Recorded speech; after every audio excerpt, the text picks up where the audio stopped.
So, if you're a manager, you're in a pretty unique spot. You've got to get results through your team, but you don't always have all the authority in the world to make things happen. And that, well, it often leads to those really difficult conversations. The ones we'd all much rather just avoid. Okay, let's dive into this because I promise you there is a much, much better way to lead. Come on, we've all been there, right? You see a problem, you know you should probably say something, but you hesitate. You tell yourself, hey, I'm just being nice here. But what if that instinct, that desire to avoid a little awkwardness, is actually causing way more harm than good? For you, for your team, and for the very person you think you're protecting. This quote right here, it perfectly captures this vicious cycle that so many managers fall into. So let's picture this.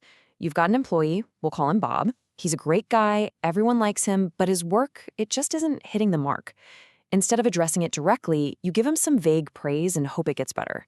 So what happens? Well, your frustration just builds and builds, and you're not actually helping Bob at all. You're basically lulling him into a false sense of security while your own resentment just grows.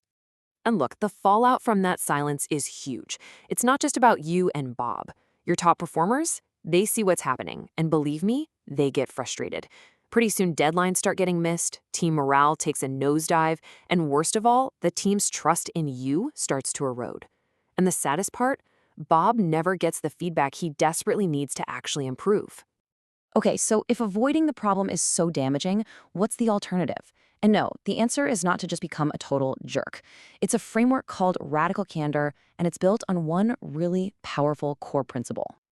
The first half of this is to care personally. Think of this as the antidote to that cold, robotic, it's just business attitude. It means seeing your team members as actual human beings with lives and dreams and ambitions outside of their job title. It's about building genuine connections, and that's the foundation for everything else we're about to talk about. Now for the other side of the coin, challenge directly. And let's be totally clear about this. This is a core part of your job. It is your responsibility to hold a high standard for the team. Telling people when their work is missing that standard isn't mean. It is one of the most direct and powerful ways you can show that you care about their growth and about the team's success. And here is the absolute key to the whole thing. This isn't about finding a balance between caring and challenging, like you're walking on some kind of tightrope. That's not it at all. Radical candor is about doing both of them simultaneously, in the very same breath. It's being kind and clear, supportive and direct. So what happens when you don't manage to combine both care and challenge? Well, you fall into one of a few really common feedback traps.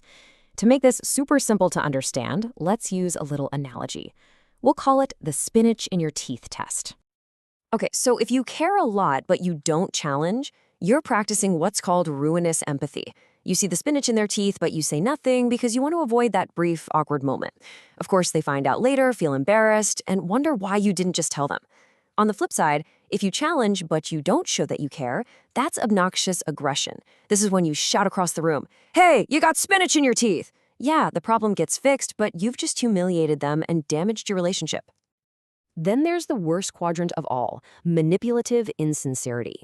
This is where you don't care and you don't challenge. You see the spinach, you say nothing to them, but you turn to the person next to you and gossip about it.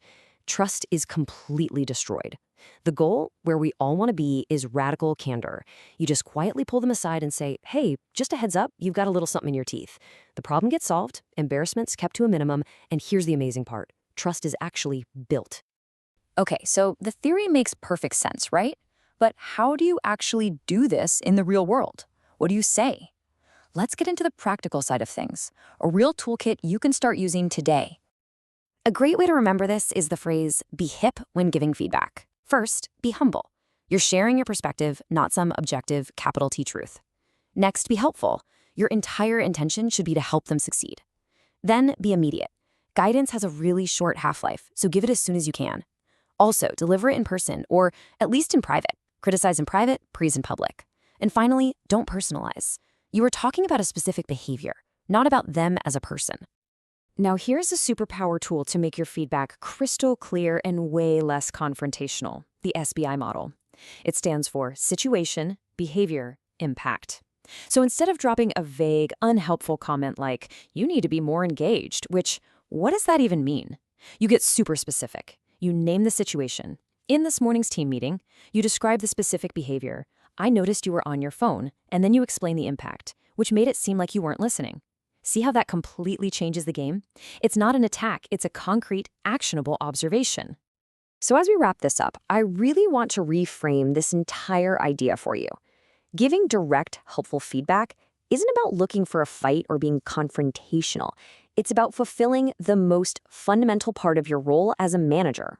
This diagram right here says it all. Your entire job boils down to driving results and building a healthy team. And what's the engine that powers both of those things? It's guidance. Without clear, consistent guidance, and that means both praise and criticism, the whole system just grinds to a halt. And please, please remember this. When you hold back on criticism, it doesn't just magically disappear. It festers. It turns into resentment, frustration, and eventually it explodes. And that explosion is always, always more damaging than the quiet, candid conversation you were trying to avoid would have been. You know, we spend our entire lives being taught, if you don't have anything nice to say, don't say anything at all. But as a leader, you have to unlearn that rule.